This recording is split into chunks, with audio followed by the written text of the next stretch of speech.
A couple of weeks ago, I did a video on quality snapshots, showing you a quick way to assess a company's quality as a potential investment. There is a link to that video down below this video if you want to see that or see it again. Quality is one of four things that I analyze when I'm considering buying a company's stock. As a dividend growth investor, I'm also very interested, obviously, in the company's dividend prospects. We can't predict the future, obviously, but there are clues about a company's dividend path forward in existing data. As an investor, my job is to collect and evaluate that data. So let's call this video part 2 in how I analyze a dividend growth company. Today, I'm going to present a method for assessing a company's dividend traits. Before I show you my system, I just want to say a couple things to set expectations. Dividend traits can be a fuzzy term, not because the numbers are confusing. You can look those up easily. The fuzziness comes from the fact that our goals as individual investors differ from everybody else's goals. For example, some of you might be interested in stocks with really high yields, while others may want to be in the so-called sweet spot between around 3 and 5% of what's generally regarded as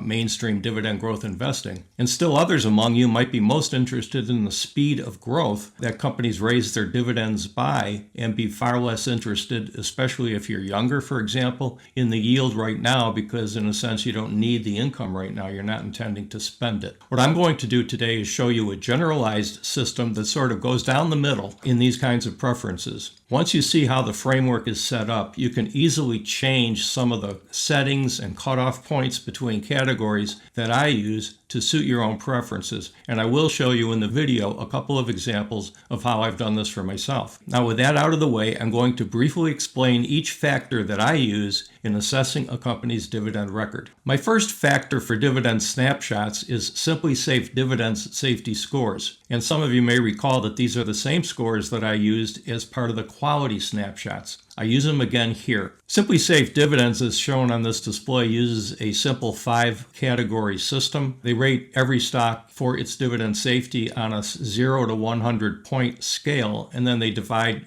that scale nicely into 5 groups of 20. So the lowest scores shown red here are 0 to 20, then 21 to 40, 41 to 60, 61 to 80, and 81 to 100. The top score means the dividend is very safe. Middle type score means the dividend is borderline safe, and a orange or red score means that the dividend has some questions that can be asked about the safety of the stock's dividend. Here is how I translate SSD's safety scores into the point system that I use in my dividend snapshots. The top category, 81 to 100, gets 5 points, and down through 2 points for the 21 to 40 category, as you can see on the display. A dividend safety score of 20 or fewer points gets 0 points from me on my system. That's a judgment I've made. I think these safety scores are so important that I not only used them in the quality snapshot, but I actually double their weight here in the dividend snapshot. So instead of the score being 0 to 5 points as shown on this display, when doubled, it actually becomes 0 to 10 points in the whole system. Now, as I walk through the factors, I'm going to use Store Capital, a stock that I recently bought, as an example of how each factor works. The dividend safety scores are pretty simple. This is a screen snip from Simply Safe Dividends website, and you can see that right at the top of the first page devoted to Store Capital, right front and center, they put their safety score. That is their most important proprietary data point on that service. Store Capital's dividend safety score is 70, which would fall into that second grade. So it would get 4 points from me on my point system, which I would then double, so it actually becomes 8 points. Factor number 2 is the length of the increase streak for each stock. In other words, for how many years in a row, without interruption, has it been raising its dividend. Streaks can run, nowadays we have some stocks that have been raising their dividends for more than 60 consecutive years. Of course, a stock or a company that just started with it having a dividend and raising it might have a streak of just 1 or 2 years. This display shows how I allocate points to those different lengths of streaks. If they've been doing it for more than 30 years in a row, I give them 5 points, and on down the scale to a stock that's just getting started as a dividend growth stock. If it's under 5 years, I give it 0 points. I personally want to see at least 5 years before I'll label a stock as a dividend growth stock. These points are obviously my choice. You can move them around if you like. I will say that they don't line up, all of them don't line up with common categories that you'll run into, such as dividend achievers, which is a trademark term by somebody I don't even remember who, which means a dividend increase streak of 10 years or more. Dividend aristocrats, which is a trademark term of Standard & Poor's, meaning increased streaks of 25 years or more. And a term that's come into popular use, I don't think anybody's trademarked it, called dividend kings, meaning increased streaks of 50 years or more. Here's a display continuing using store capital as an example to illustrate these elements of the system. It's from Simply Safe Dividends again, and you can see that store capital, after a couple years of dividends, when it just got started, it's only been issuing dividends for 7 years in a row. When they got started, they raised their dividend for a couple years, then they dropped it, and then they got going on the streak that they're on now, which is only 7 years. And on my scoring system, that would get an orange 2 points. Okay, let's move along to the next factor, which is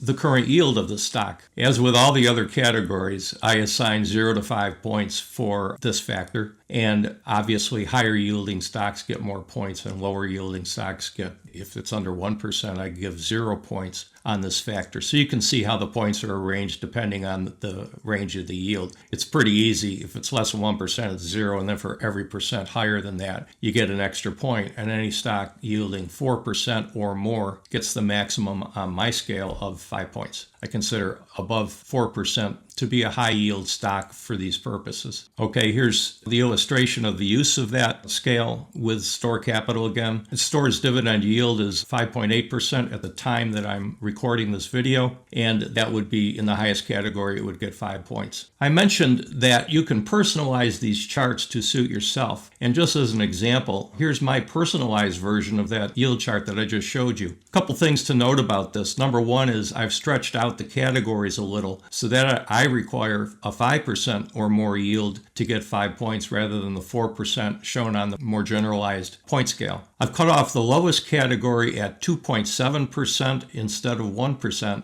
and that's very personal to me. I will not purchase a stock unless its yield is at least 2.7%. That just reflects my goals, how old I am, the fact that I want to get a fair amount of income right now out of a stock that I would buy. So you don't see me buying stocks that are only yielding, say, 0.5%, but increasing that at 20-25% a year. That's not what I want in my portfolio. I'm much happier with a stock yielding, say, 3% and increasing it at 7% a year. But that's just me. I'm simply showing you this not to influence you in any direction, but simply to show how you can take the generalized scales that I'm showing you and modify them to suit your own needs and preferences.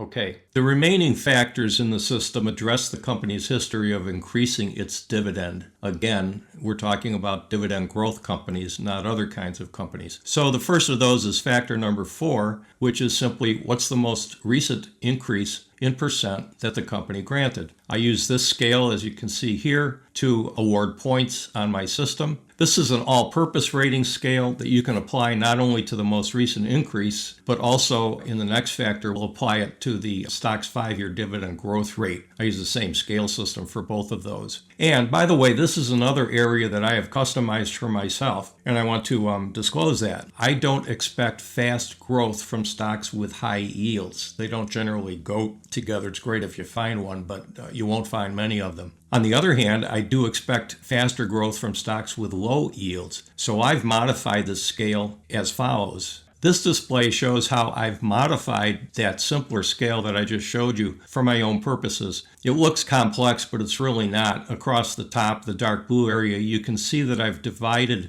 a stock's yield into 3 broad categories. Less than 2% at the low end, 2 to 4% in the middle, and above 4% at the high end. The scale I showed you just before that I called the generalized scale is in fact the scale that I use for the middle range here, 2 to 4%. And if you move one column to the right for yields above 4%, you can see that I become more stringent on awarding points for growth rates. And if you move to the leftmost column, yields under 2%, you can see that I require faster growth rates to award points on the dividend snapshot system. You'll also notice that the lowest row here is not colored like deep red. It's colored brown or extremely deep red, indicating to me, for my own personal use, that that's a knockout factor for me. So if a stock is yielding, using the left column, if a stock is yielding less than 2% and its growth rate is less than 3%, I not only give it 0 points, but that's actually a cutoff for me. I won't invest in such a stock. And so on across, you can see how I've employed the idea of low point scoring on the dividend growth scale to actually become a screen that I won't go under when I'm choosing investments for myself. Again, I'm not showing you this to influence you in any direction, simply to show how you can modify one of my more general scales into so that it suits your own needs. Continuing using store capital as an example of these factors, this screen, which is from Simply Safe Dividends, I've circled its latest increase, which took place in September of last year, with 6.9%. On the general scale that I showed you, that means store would get 3 points rather for that increase. And I would point out here that under my own personalized scale, because that's a pretty fast rate of growth for a stock yielding more than 5%, it would get an extra point on my approach. The next factor in my system is the 5-year dividend growth rate. I use the same point scale or scales to score the 5-year growth rate as I do the most recent increase. They're part of the same series of increases. And here I'm showing you the same slide on store capital. Now I've circled its 5-year increase, which Simply Safe Dividends also provides, and the same points apply. 6% raise gets 3 points on the generalized scale. It would get 4 points on my own personal scale. The last factor in my scoring system has to do with the stock's 10-year dividend growth trend. There's a lot of subjectivity to this factor, so I'm not going to go into great detail trying to describe what's a 5-point stock, what's a 4-point stock on this factor. I just want to get across the general idea that we're looking at the trend in increases with the idea that if a company is able to maintain a pretty high rate of increases or has been increasing each year, its dividend growth rate year by year, it deserves more points on this system. Conversely, if a stock has been consistently and steadily giving out small increases or has been declining its rate of increase for some reason that may not seem valid to you when you're looking at the whole picture of the stock, that deserves fewer points. So the way I've described it here is if a stock's 10-year dividend growth trend is generally fast or has been rising to a fast rate, that would be an example of a 5-point stock. In the middle, the yellow area, if a stock's 10-year growth record has been dividend increases that are generally consistently in a decent range or an okay range for that stock, it would get 3 points. And I would award 0 points to a stock that has generally declined to a slow rate or has been giving out generally very small increases, unless there's a mitigating factor of some kind, which we'll talk about in a moment. In this display, I want to show you what I'm talking about. This is the dividend growth record for store that we've been using as an example, as it's displayed on Daily Trade Alerts copy of the Dividend Champions and Contenders and Challengers document, which you can find on that website. Daily Trade Alert is a sister publication and company to Dividends and Income, producer of this channel. You read this chart, this data from right to left, as shown by the blue arrow underneath. So we want to look at longer time frames and then step down to shorter time frames. You can see on the slide that in the rightmost column, the store does not have a 10-year dividend growth rate record yet because we know that it's only been raising its dividends for 7 years. But then if you step backwards, there's a 5-year average growth rate, a 3-year average growth rate, a 1-year growth rate, and then the most recent increase, which we saw was 6.9%. And what you see is a declining growth rate, which normally wouldn't be real good. 5.9% growth rate over 5 years, 5.2%, just a little less over 3 years. 3.9% for 1 year, which is a fair amount less. But then last year it hopped up to 6.9%. So overall, this is a mixed record. When you average it out, you get the 6% per year over 5 years that we saw in an earlier slide. So I would end up giving Store a middling grade on this. Again, applying some subjectivity to it. There is a mitigating factor with Store. It's a relatively new company. It's only been doing this for a 7-year streak. And quite often with newer companies, you see that they start out with big raises, and then as they get into the fact that they're maturing and becoming a dividend growth company, they often step those annual percentage increases down as they seek the right level for how their cash flows and so on are working.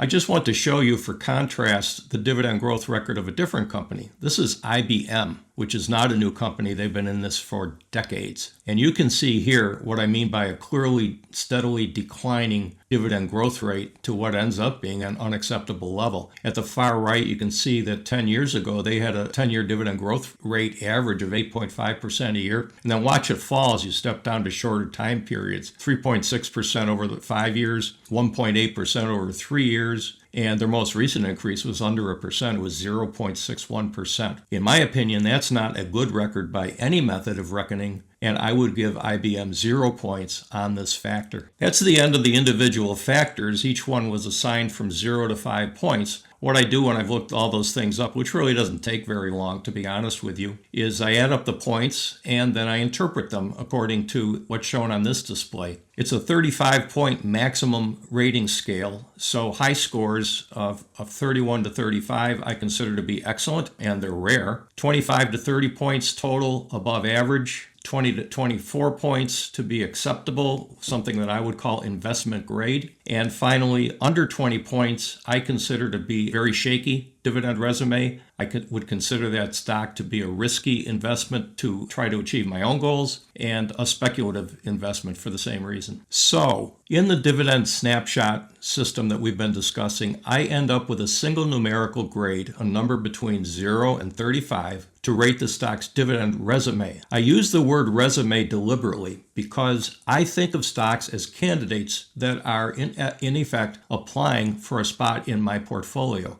I've got to decide whether to hire them or not. I can't interview them, but I can make decisions based on readily available data, factors that are easy to look up, and factors that over the years I've learned tend to support my dividend growth investing goals. That's why I have come up with a system. Those of you that have been watching my videos know that I've been talking about a system in development on dividend snapshots. Well, this is for now anyway, my final version of the dividend snapshot system. Again, I'll remind you that you can modify or toss out any of the factors I've talked about. You can add one or two of your own if you see a different or better way to approach kind of a general theme that I'm trying to get at in the factors that I've selected. And you may also designate a couple of these as screens, which means that you can set minimums for yourself that, even though I've given them different points on the scale, you consider to be factors that would prevent you from considering a stock at all. And I've shown you a couple places where I modified the scales, and at the lowest point I colored it a very deep red or a brownish red to indicate to me that's a screen. If a stock gets that score on that particular factor, I stop my research. I know I won't invest in the stock anyway, and there's no use wasting time on that. Just to remind you of a couple that I showed you, if a stock has not been increasing its dividend for at least 5 consecutive years, I toss it into the no thank you bin, usually. And if a stock's not yielding at least 2.7% at the time that I'm looking at it, I toss that aside, usually. Now, we're getting near the end of this video. If you're interested in seeing all 5 factors in one table, I will show that at the end of the video.